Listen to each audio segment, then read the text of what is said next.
You're once more welcome to this lectures room. With a question here we have to solve. The question says find the y dx if y equal to ax squared plus bx plus c all over x. Now, how do we solve this? It's very simple to solve. Let's write the question again. Solution now. Y equal to ax squared plus bx plus c over x. Now, you can see that I've write the equation now. Now, look at the numerator of this value we have here. You can see that the numerator are separated by positive signs. So it means that each of these terms of this numerator will be divided by this x. We're going to have y equal to ax squared over x plus bx over x plus c over x. Now, having got this like this, let's simplify it further. So you know have y equal to this one of the x will go here, to bring ax, this x will go this plus b, and this will be equal to plus c multiplied by 1 over x. Don't forget that this c is the same thing as c over 1. So c multiplied by 1 over x is the same c over x. So, but what I want to fetch out is for us to know the value of this x for real. So we can now say that y will be equal to ax plus b plus c x raised to the power of minus 1. You can see it that way.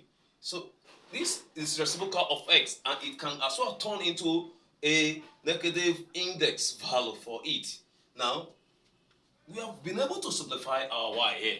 Now, for us to get the value of the y dx now, taking all other values except x, don't forget that we are asked to differentiate in terms of x. So all other values that doesn't have x will be regarded to as constant.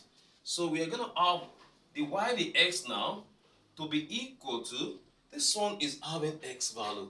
So this one can as well be called, what is the power here? 1 multiplied by ax to the power of minus 1 plus, this is a b, also ordinary b is a constant, that's 0, plus c, that is, what is the power there? Minus 1 times, we put it in bracket because there's plus here, minus 1 times c x raised to the power minus 1.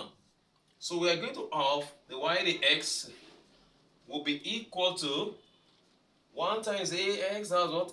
Ax to the power of what? 1 minus 1 is what? 0.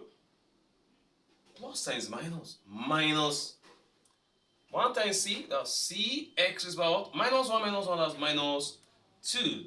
So therefore the y dx approaches the final answer will be equal to a multiplied by 1, because x raised to the power of 0 is 1, minus c x raised to the power of minus 2. So the y dx finally will be equal to a minus c x raised to the power of minus 2. That is the final answer to that question. We implore you to do the subscription. Try to subscribe to the channel. It's free. You don't pay for it, so that you'll be able to have access to most of our questions. All of our questions. Thank you, and God bless.